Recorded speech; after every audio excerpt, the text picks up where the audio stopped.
Gentlemen, we have called you together to inform you that we are going to overthrow the United States government. Israeli commanders have been deployed all over Gaza as the bombardment continues. Hamas says its fighters are involved in clashes with Israeli forces. The Hamas-run Health Ministry estimates at least 400 Palestinian civilians were killed overnight. Aid agencies say they've lost contact with their workers after all phone and internet services were cut. Heavy artillery is pounding Gaza constantly. It's like a jungle sometimes. It makes me wonder how I keep from going under. It's like a jungle sometimes. It makes me wonder how I keep from going under. The Israelis say they're making the earth shake. And as residents of one of Gaza City's refugee camps inspected what had happened in the night. Broken glass everywhere, people pissing on the stage, you know they just don't care. I can't take the smell, can't take the noise, got no money to move out, I guess I got no choice. Rats in the front room, roaches in the back, junkies in the alley with the baseball bat. I tried to get away, but I couldn't get far, cause a man with a tow truck repossessed my car. Don't push me, cause I'm close to the edge. I'm trying not to lose my head. It's like a jungle sometimes, it makes me wonder how I keep from going under.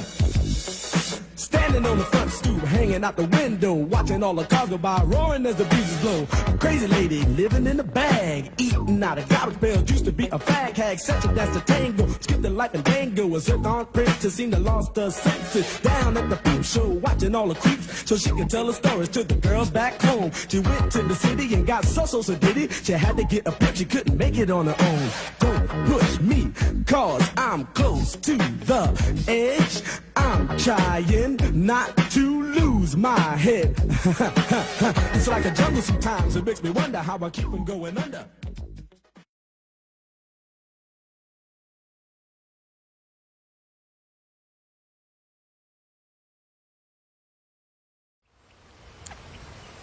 I know.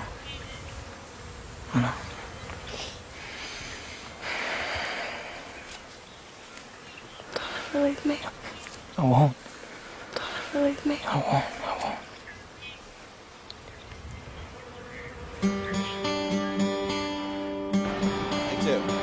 Take two and two, one. This is as close as we can get to the base of the World Trade Center. You can see the firemen assembled here, the police officers, FBI agents, and you can see the two towers. A huge explosion now raining. Wake me up when September ends. Like my father's come to pass, 7 years has gone so fast. Wake me up when September ends. Here comes the rain again, falling from the stars, drenched in my pain again, becoming who we are. As my memory rests, but never forgets what I lost. Wake me up when September ends. You didn't. Tell me you didn't. Do what? Tell me you didn't do it. What? Ah! Tell me you didn't do it, please. Please tell me you didn't do it. Oh my God, oh my God, oh my God, oh my God. Please, you didn't do it. Please don't do it. Please. How can you do that about somebody? I wanted to tell you. I love you so I love you much. too. No. Oh, stop. Just listen. I How know. can you do this to me? How can you do this? Oh my God. Oh my God. When I thought of all people you would understand. Why don't you understand? I did this for us! I did it for us! This is supposed to make it easier! I thought you'd be proud of me. I thought at least of all people you would understand why I did this! Oh my God. Oh my God.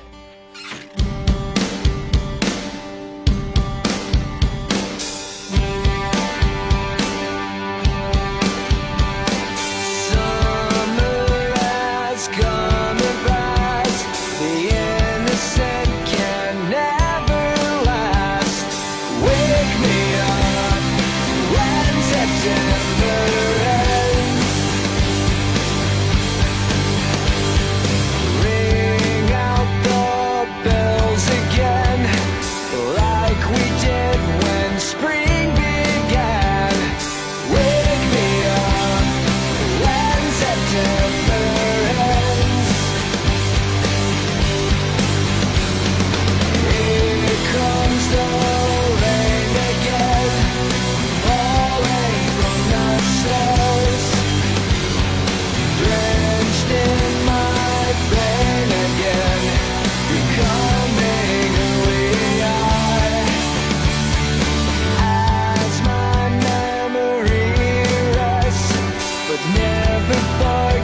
That's what I'll ask. Wake me up when September ends.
Cabinet said slated to okay police use of live fire against protesters blocking roads during multi-front war. Now, let me translate that for you. Basically, they're actually considering using real bullets on real Israelis who are protesting the war. They're going to shoot Jewish war protesters. That sounds pretty anti-Israeli to me, doesn't it to you? No, they're just Zionists. You get in the way of Zionism, they'll kill you, even if you're Jewish. They're equal opportunity killers. They don't stop at just killing Gentiles. They'll kill their own. Why? Because if their own is blocking, hindering the advance of Zionism, they will kill you. This was a famous Spanish model who was invited to an Illuminati party.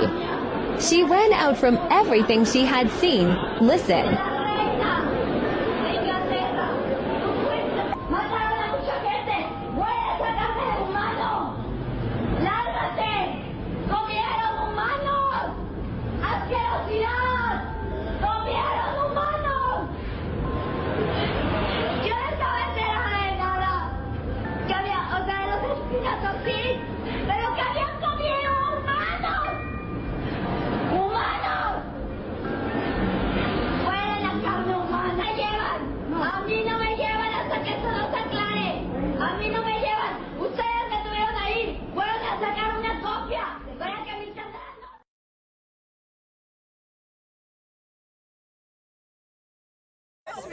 Don't touch me. I'm just saying, walk. Chill. No. You all said walk. Who are you talking to, dog? I'm just saying, y'all said just walk. Then walk.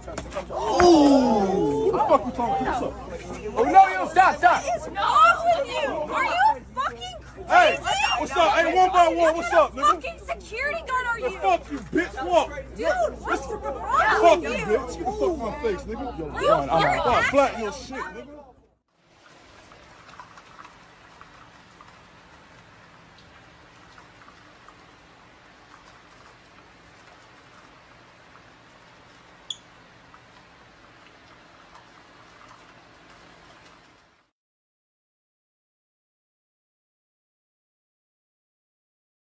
At the heart of this liberal scandal is the payment under Minister Philip Champagne's department, is the payment of at least $40 million to companies that did not meet the funding criteria. And I say at least $40 million because some of the media reports seem to indicate that that's probably the bare minimum. We're talking about other tens of millions of dollars that went to new funding streams, new companies being created under funding agreements that did not accord with the original funding agreement with the federal government.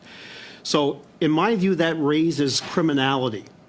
And I know that the original report from RCGT put restrictions that this is in no way an admission of any liability, civil or criminal. I know that no police agency has taken this on their own. So I'm going to turn to you, sir, because I know that part of your department, there is a mandate to turn matters over to the police where you discover criminality. So I'd like to ask you specifically as to what that threshold is. What is that legal threshold or administrative threshold where you believe that the police need to investigate? And to give you an example, when police investigate any crime, from shoplifting to homicide, their governing doctrine is, do we have evidence of probable and reasonable grounds to charge someone or to arrest someone, which is distinct from the prosecutor's threshold, which is proof beyond a reasonable doubt before anyone can be convicted. So what is the threshold, legal or administrative, within your department? So typically in these kinds of situations where we're auditing a program and there are matters that come to our attention that raise questions about wrongdoing, we will follow the trail as far as we can. We'll gather as much information as we can. We will make a determination at some point in time, once we hit a sufficient amount of evidence of wrongdoing, to turn it over to law enforcement. Now, historically, there have been a number of cases where that's happened. The sponsorship scandal might have been one of them. I'm not entirely sure, but there were definitely examples where, for example, with the correctional investigator, his conduct himself, we turned matters over to the RCMP. There were other files where there was potential fraud that we turned over. We are not in the business of determining mens rea. The guilty mind is not our area of expertise. We gather facts, and when we feel that there is a risk that there might be criminality, and it's not the level of reasonable doubt, it's not the level of sufficient grounds to proceed with an investigation, we turn it over to the RCMP. We allow them to determine whether they're going to seek a production order or a warrant, and they do their thing. So what that tells me, sir, is that your department, the Auditor General's mandate, is an extremely low threshold standard. It's not a mens rea standard. It's not a police standard. It's not a prosecution standard.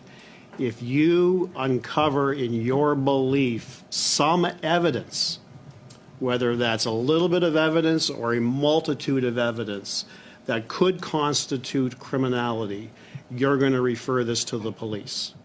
I think I would qualify that by saying the Auditor General Act gives the Auditor General the ability or the authority to inform senior public officials about matters discovered in our audit. I'll stop you right there, sir, just because of a shortness of time. I've identified, just on reviewing the material that I've reviewing the material from RCGT, I've identified 2 potential criminal charges that this government could be facing, as well as the company in question, SDTC. That is government fraud pursuant to Section 121 of the Criminal Code, and fraud pursuant to Section 380 of the Criminal Code. 380 of the Criminal Code says everyone who by deceit, falsehood, or other fraudulent means, whether or not it is a false pretense within the meaning of the Act, defrauds the public of any person, whether ascertained or not, of any property, money, or valuable security, is guilty of an indictable offense. And that is your time, I'm afraid, Mr. I finished off by reading out to you Section 380 sub 1 of the Criminal Code, which speaks to fraud. The allegations, in my respectful view, sir, as a former Crown attorney, raise this to a possible fraud investigation, particularly when you're talking about grants, free money, free taxpayer money to startups with ties to own senior management, raises a very, very high threshold, in my view, of criminality. My concern is this. Given the RCMP's handling already of Justin Trudeau's Aga Khan affair, the illegal vacation, most recently the SNC Lavalin affair, where he refused to cooperate with the RCMP. 1 second, Mr. Brock. I have a point of order, please. Ms. Khalid, yes. I would like to question the relevance of what Mr. Brock is asking. I actually don't think that's a point of order. Mr. Brock has the floor. Relevance is definitely a point of order, Mr. Chair. I find his questioning to be quite illuminating and in line with this committee's review of this question. And Mr. Hayes has proven himself to be a very able witness, and I'm sure he will provide any information that he feels relevant in this. And if he does not, he will say so as well. So, Mr. Brock, the floor is yours again. Given how some Canadians, if not millions of Canadians, feel that the RCMP mishandled both criminal investigations involving our sitting Prime Minister, is there any prohibition from your department of referring criminality with respect to the handling of this particular scandal to the Ontario Provincial Police, in addition to the RCMP, who also have jurisdiction over the entire province of Ontario? Is there any impediment to do so, sir? I would say that the normal course for us is to deal with the RCMP in matters such as this. I don't know whether or not we have referred a matter to another law enforcement agency before. For example, if we ever came across an individual situation where we might engage with Ottawa Police or OPP, I don't know if we've done that before. I don't believe that there's a prohibition, and certainly there wouldn't be a prohibition from us responding to a production order or a warrant from. My last question, sir, are you prepared to table the unredacted report from RCGT to this committee? I think that would be a matter for the department. I haven't reviewed the redacted or the unredacted report, but I think that would be a question for the department. Import the third world, become the third world. Watch thieves raid Halloween candy basket, leave nothing for Americans. Trick-or-treaters. If you want a vision of America, it will be a horde of cackling illegal aliens stealing everything. A basket of Halloween candy left on a porch for trick-or-treaters being pilfered by a small group heard speaking a foreign language is being seen as representation of how illegal aliens, the UN words migrants, exploit America's open borders and welfare and assistance programs. In a viral video, a porch camera captures two women and several children snatching handfuls of Halloween candy, including full-size Crunch bars, Butterfingers, Reese's Cups, and more. Well, thank God other kids won't be sick by it, get diabetes. Emptying the basket and leaving nothing for other trick-or-treaters and speaking in a foreign language. Stephen Crowder called it disgusting. Conservatives on social media were appalled by the abhorrent, selfish behavior, which was interpreted as a microcosm of how America and taxpayers are seen as suckers and taken to the cleaners every day by illegal aliens exploiting the system. And, of course, the globalists that control them. If you want a vision of the future, Dan Lyman said, in America, it will be a horde of illegal aliens jamming their fat, sticky hands into your pants, demanding gimme freeze, and inviting all their family members to do the same forever. That's a play on George Orwell. You want to see a future, it's a boot stomping the human face forever. Harrison Smith said, I've seen it a million times. I've said it a million times. Liberty is an unregulated cookie jar. If people can't be trusted to not take advantage of vulnerability, liberty must perish. Charlie Kirk, mass illegal immigration equals erosion of social cohesion and trust. Sound on. America in a nutshell. Immigrants take whatever they want and get away with it. The worst kind of people. They did a little joke. Benny Johnson did a joke with it with Zelensky and Biden's head on it. Let's go ahead and roll the video of this.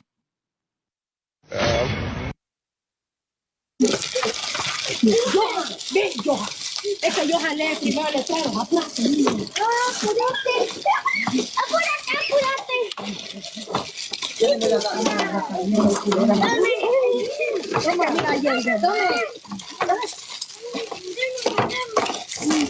Ya no hay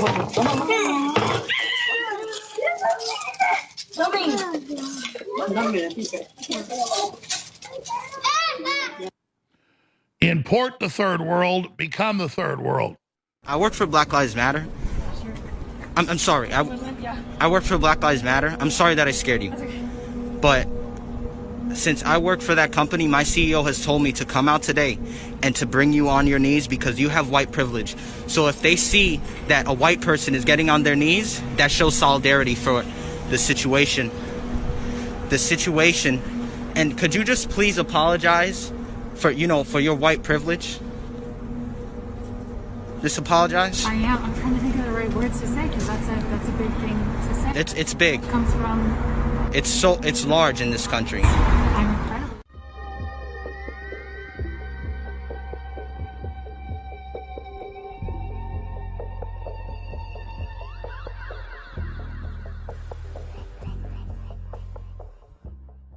Mr. Terrazzano for 5, please. I'm Franco Terrazzano. I'm with the Canadian Taxpayers Federation, and I'm here on behalf of hundreds of thousands of Canadians who demand answers for the $54 million ArriveCan scandal. Why does everything always cost taxpayers more? Who is going to be held accountable? And why is everything as clear as mud? It cost $80,000 to launch the app in 2020. Then in July 2022, Canadians were told the cost jumped to about $26 million. A couple months later, Canadians were told the costs jumped again to $54 million. Then independent techies said the cost of building the app should be around $250,000. $250,000. Can you see why taxpayers are mad? Every time we turn around, we are told ArriveCan costs more. So who is going to be held accountable? If I told my boss I was going to do something for $10,000 and the actual bill was $100,000, I'd have to polish off my resume. Taxpayers are out $54 million because of the ArriveCan app. Which bureaucrat is out of a job? Which bureaucrat is even out of a bonus? Every year, about 90% of government executives get a bonus. What happened at the Canada Border Service Agency, the Public Health Agency, and Public Services and Procurement Canada? Well, we're going to break some news right here at the committee because we're going to talk about some documents we just got back from an access to information request. In these 3 government departments involved in ArriveCan, total compensation paid out to executives increased by $40 million between 2019 and 2022, a 31% increase. The average compensation for these government executives went from $193,000 to $204,000. The Prime Minister himself said the procurement process for the ArriveCan app seems highly illogical and inefficient. So will this committee recommend taking bonuses away for executives overseeing the ArriveCan debacle? Or is the message for next time, don't worry, you can blow through $54 million and keep your bonus because there is no accountability? The Prime Minister's 2021 mandate letter on public services and procurement said it's supposed to be open and transparent. But taxpayers have been left in the dark ever since the beginning, whether that's the actual cost for ArriveCan or the details of who is actually working on the app. The Canadian Taxpayers Federation filed ATIP requests on all manners of ArriveCan records more than a year ago. As of October 2023, the CBSA has blown through 6 deadlines with no explanation. And the records we did get back are riddled with redactions, including hundreds of pages, including redactions. So will this committee make recommendations to improve transparency? You don't even have to come up with the recommendations yourself. Just copy the Information Commissioner's recommendations. Require transparency for all agencies or companies the government outsources programs to. Stop abusing exemptions to deliberately keep information from Canadians. And for brownie points, implement a sunshine list like the vast majority of provinces. So let's put this into perspective. Imagine going to a mechanic. They tell you the bill for a simple fix is $80. Then they tell you the bill is $2,600. Then you get the final bill back and it's $5,400 and the invoice is blacked out. You'd be outraged. But this is how taxpayers were treated with the ArriveCan app. And we demand accountability. The question for committee members now is, who is going to be held accountable for the ArriveCan scandal? Thank you.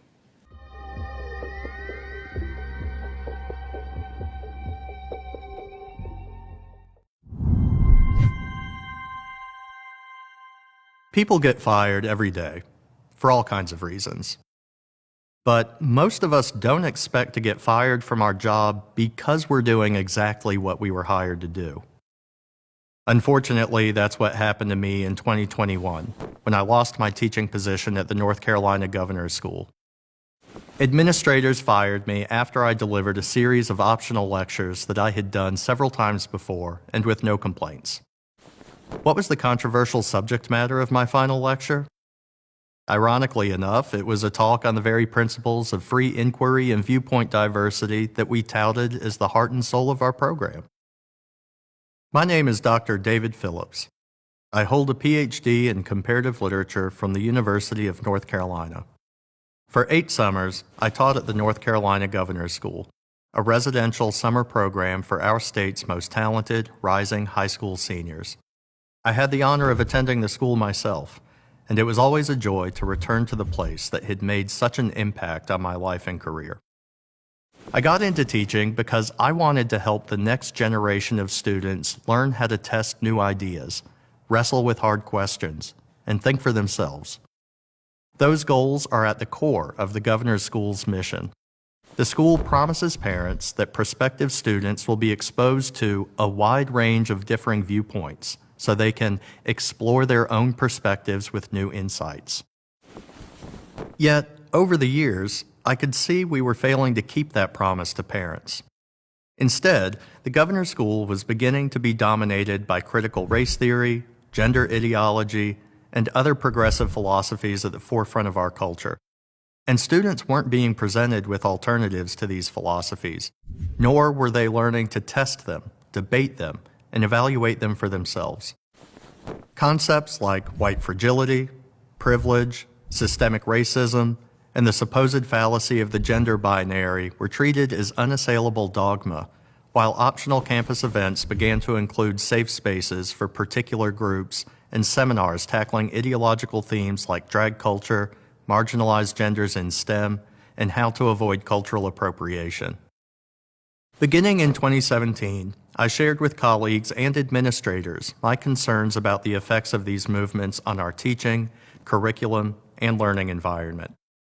They didn't take my concerns seriously. All faculty at the Governor's School are invited to supplement their regular coursework with what they call optional seminars on topics of their choosing. So, I began offering lectures presenting alternatives to critical race theory and identity politics, while critiquing the lack of viewpoint diversity in American education. I asked students to challenge their own presumptions, experience other points of view, and draw their own reasonable conclusions from thoughtful analysis, so they will see the value in diversity of thought. Governor's School officials seemed to understand that intention, and no one ever expressed any concerns or objections. But in the summer of 2021, during the question and answer sessions following my lectures, I experienced particularly palpable hostility from some students and fellow staff. They attacked whiteness and the patriarchy, even though my lectures were about ideas, not identities. After enduring especially aggressive pushback after a lecture, I sought out our site director several times the next day to discuss it. He was never in his office, but I did receive word that the program coordinator wanted to meet with me that afternoon. We'd always been on friendly terms, but this meeting was cool, terse, and to the point. My time at Governor's School was over. I asked why I was being fired, but he said that he was not at liberty to discuss that with me. He said only that officials were taking the English curriculum in a new direction. He never said what that new direction was, nor why I couldn't be a part of it. I can only presume that it entails a reversal of the principles of free inquiry and ideological diversity on which the program was founded. I reached out to Alliance Defending Freedom. Together, we filed a lawsuit to challenge my termination. By firing me, the Governor's School violated my constitutional rights to free speech. School administrators unlawfully retaliated against me for voicing my dissent to its ideological orthodoxy. More importantly, they denied students the right to listen and the opportunity to learn. And in so doing, they denied them the kind of educational experience that the Governor's School promises. I'd like to see the founding principles of the Governor's School restored. For the sake of the parents who entrust us with their students, as well as for the students themselves, I'd like to see greater accountability among those responsible for maintaining the governor's school's original mission of teaching students to think for themselves. And I'd like to be a part of that program again, helping our most gifted teens bring their fine minds to bear on the most important issues of our time. Follow my case at adflegal.org. You can find more videos like this at adflegal.org/Freedom Matters.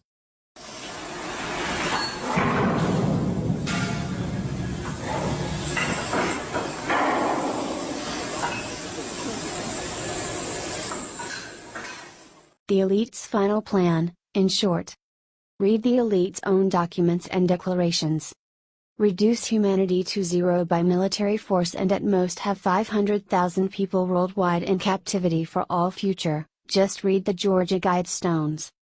The number varies, yes, most of the elite do not want any people left at all, but the 500 million that is mentioned on the Georgia Guidestones is far too high, possibly not to offend too many from within,